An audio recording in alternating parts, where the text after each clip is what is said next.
गाम के अधिकारी तोहे बड़का भैया हो।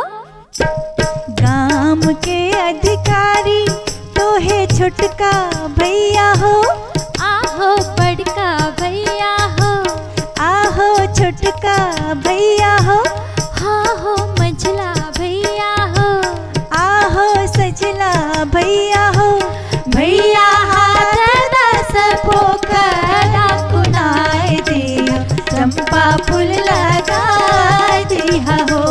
भैया हाथ दस पोखरा कुनाए दिया चंपा फूल लगाए दिया हो।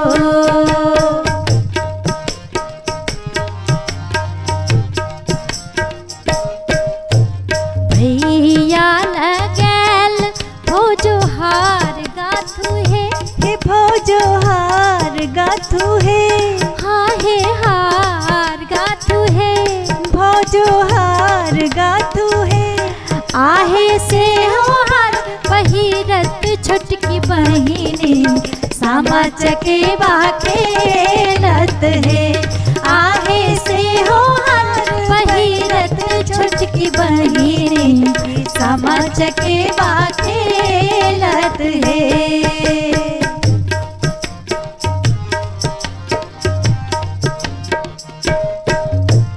गाम के पंडित तोहे बड़का भैया हो।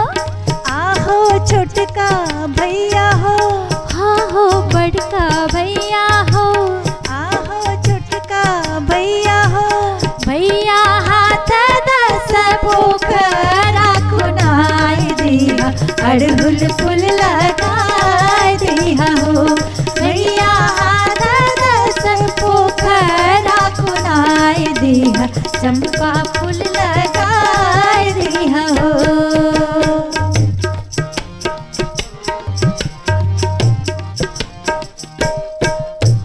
कथिए बछैब बहिनो तीर है। हे बहिनो तीर है। आहे तीर है। हे बहिनो तीर है। आहे कथिए बछैब राजा हंस चकेवा खेलब है। आहे कथिए बछैब राजा हंस चकेवा खेलब है।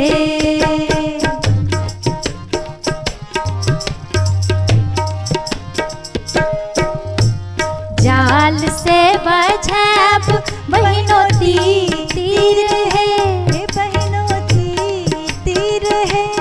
आहे तीर है। आहे राभा से बछैब राजा हंस चकेवा खेलब है। आहे राभा बछैब राजा हंस चकेवा खेलब है। छाता ले बहार भेला बड़का भैया हो। आहो बड़का भैया हो। आहा बहिना में सुछाता झार की हमरा के आशीष दिया है। आहे आ बहिनों पे सुछाता झार की हमरा के आशीष दिया है। आहे जीवू भैया लाख बरिस की सामा चकेवा खेलब है। आहे जीवू भैया लाख बरिस की सामा चकेवा खेलब है। आहे जीवू भैया सब लाख बरिस की सामा चकेवा खेलब